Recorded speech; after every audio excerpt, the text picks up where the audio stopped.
Kali ini kita akan merenungkan firman Tuhan yang diambil dari kitab Ulangan 8 ayat 10 sampai 18. Dan yang menjadi ayat kunci kali ini kita ambil dari ayat ke-11 dan ayat ke-18. Yaitu, janganlah engkau lupa kepada Tuhan Allahmu dengan tidak berpegang pada perintah, peraturan, dan ketetapannya. Tetapilah haruslah engkau ingat kepada Tuhan Allahmu, sebab Dialah yang memberikan kepadamu kekuatan untuk memperoleh kekayaan. Bagian ini adalah pengingat yang sangat kuat tentang bahaya kelimpahan tanpa ingatan akan Tuhan. Dalam konteks ini, bangsa Israel sedang diingatkan oleh Musa setelah mereka nanti masuk ke tanah perjanjian, hidup dalam kelimpahan dan tidak lagi kekurangan, agar mereka tidak melupakan sumber segala berkat, yaitu Tuhan sendiri. Tuhan tahu sifat manusia. Saat susah, kita berseru. Saat berhasil, kita mudah lupa. Israel pernah hidup bergantung sepenuhnya pada mana dan air dari batu di padang gurun.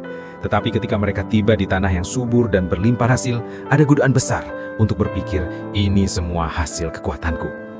Disinilah peringatan Tuhan menjadi relevan, bukan hanya untuk Israel, tapi juga untuk kita hari ini. Kita hidup di zaman di mana kerja keras, ambisi, dan pencapaian pribadi sering dijadikan ukuran keberhasilan. Tidak salah untuk bekerja keras atau meraih keberhasilan, tetapi bahaya muncul ketika kita mulai berpikir bahwa semua itu karena kemampuan kita sendiri. Ulangan 8 ayat 18 menegaskan dengan sangat indah, Dialah yang memberikan kepadamu kekuatan untuk memperoleh kekayaan.